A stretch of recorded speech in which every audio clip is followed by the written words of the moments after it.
bit lazy, not really motivated.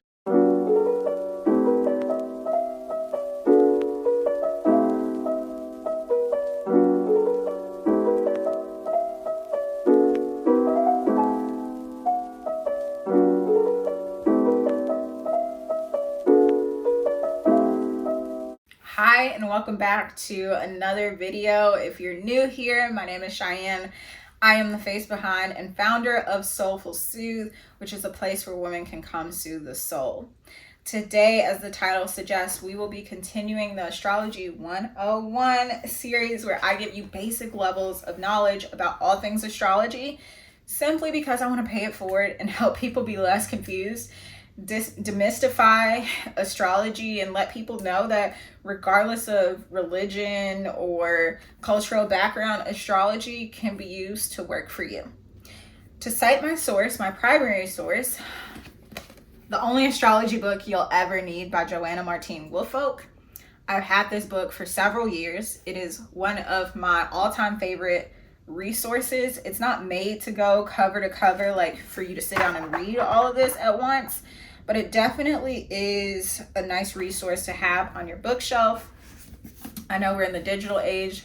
Many people aren't making bookshelves like that, but I believe that the written word in text form that you can put your hand on and flip through the pages, it's irreplaceable, really. But today we will be talking about the specific planet of Venus, which is just one of my all-time favorites. I personally love my Venus placement. It brings a little spice to the tapas meal that is me. So what does Venus, the feminine planet, what does it rule over? It rules over love interest, sex appeal, and receiving pleasure. I'm emphasizing receiving pleasure because there are other planets that deal with pleasure. But for me specifically, when I look at Venus, I look at and say, okay, well, how does this person receive pleasure? Since it is a feminine planet, it's going to be the receptive one, not the assertive or penetrative one. Proximity, it is the second closest planet to the sun.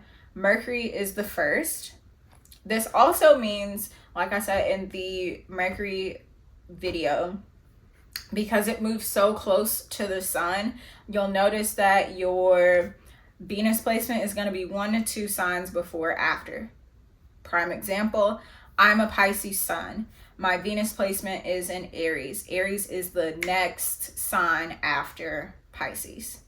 It takes this planet, just to contrast from Mercury, it takes this planet 225 days to make a whole year on that planet. Yes, girl, 225 days, almost a whole year. This means that we don't see nearly as many Venus retrogrades that we see with Mercury. Some positive aspects of Venus placements could be the person is very easy to get along with, great conversationalist, not too many arguments, like y'all are just chill. Even if that Venus placement is not in a mutable sign, mutable signs being Virgo, Pisces, Gemini, and Sagittarius, even if it's not in a mutable sign, if you have a benefic Venus placement, that means that you are going to experience all of these positives. Like you'll be easy to get along with. You'll rarely have romantic partners get really upset with you and really volatile with you. You might have a really good eye for design, whether that's fashion or interior decorating, staging, merchandising, things of that nature. Some negative aspects might be a person with malefic or negative Venus placement. They might be a little bit lazy, not really motivated. And by lazy, I just mean like other people might view them this way. Other people might be like, okay, girl is lazy as all lazy can be. She don't get up and go to work. She's not working 4, 5, 50, 11 jobs. Like, she's not getting up and going to get the bag. Persons with malefic Venus placements they are more concerned with hedonism, searching for that pleasure, searching for ways to cope and coddle themselves. And I'm not saying these as like negative things.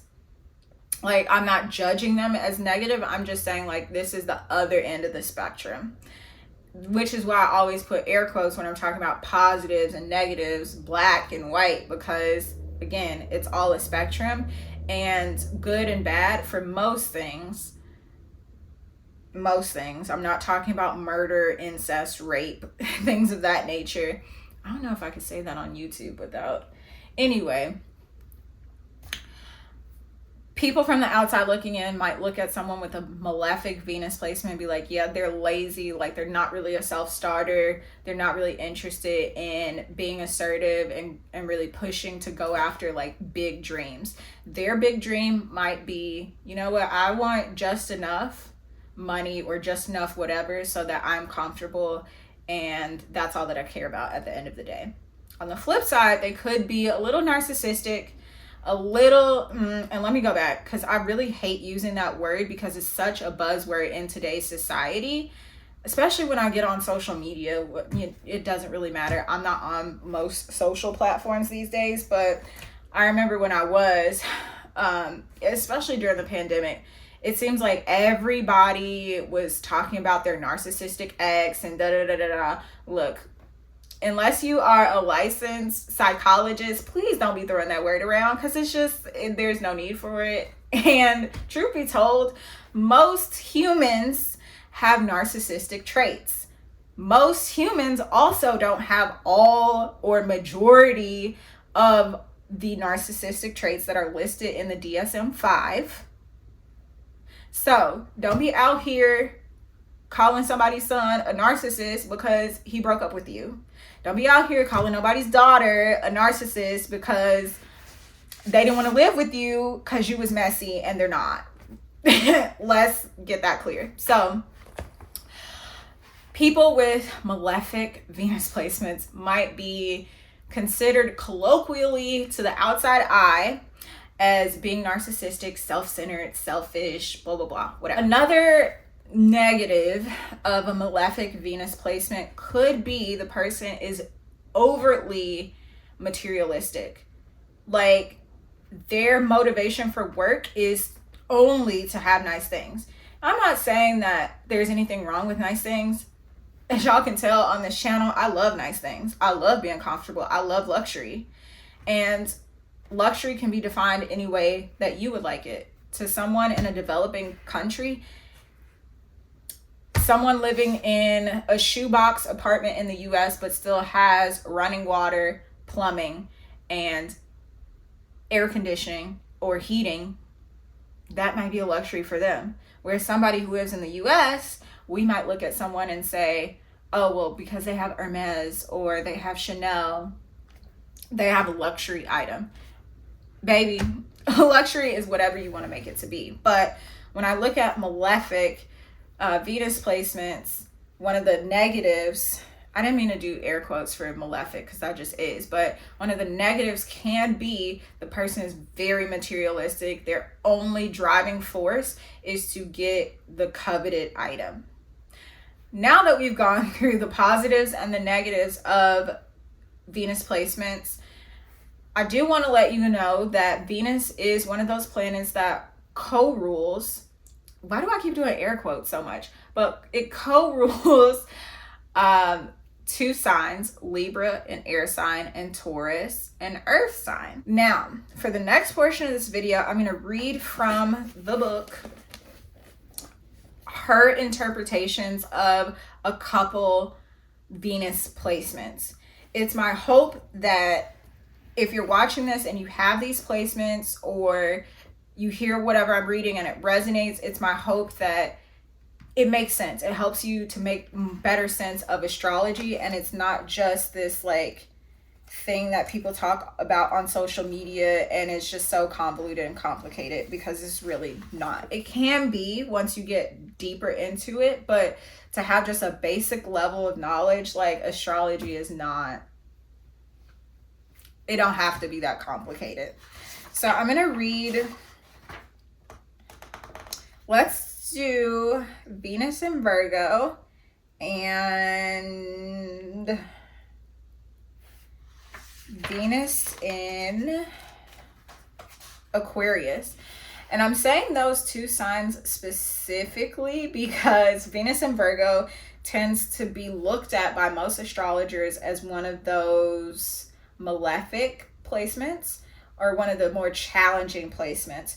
So the person with Venus placement or Venus placement in the sign of Virgo, they might, or really any of the earth signs, they might find it really hard to receive love or express just how much they love people or another person, just because earth signs are not known to be very emotional, even though their sister signs are water signs and they have the capability. They are human, so they do have emotions on the inside, but they're just not the best at expressing them. But I digress. Let's read what our homegirl said in the book. If you have Venus in Virgo, you tend to be cautious about falling in love. You sometimes avoid involvement by taking small defects in a person and blowing them up out of proportion as major character flaws. You hold yourself on a tight rein because you fear that your feelings will be exploited by someone unworthy. What you want in a love relationship, is someone who will regard you as special. Curiously, however, when you do give your heart away, it's often to the wrong person who will not appreciate your fine qualities. For some reason, this position of Venus tends to promote scandal. Venus Virgos have many virtues. They are refined and intelligent, loyal and sympathetic, often an imaginative writer and teacher. You have an excellent business sense and a quiet but witty sense of humor. Many of our brilliant government leaders and humanitarians are Venus Virgos who have given their love to the world at large rather than one person. Venus in Aquarius promotes a kind and loving nature. You are helpful, charitable, and giving, but you are not an emotional person. You have an intellectually detached attitude toward love. To you, personal freedom is more important, and any relationship must leave you free to explore varied interests, hobbies, meet new people, and enjoy a wide range of friends. You cannot tolerate jealousy and will walk away from emotional scenes. You believe in fairness and openness. As a Venus Aquarian, you are most likely to have platonic friendships because sexual involvements are more emotionally binding than you like. You are immensely popular and can attract a great many lovers. However, you choose to direct your personal magnetism toward larger concerns and more enduring varieties than mere romance.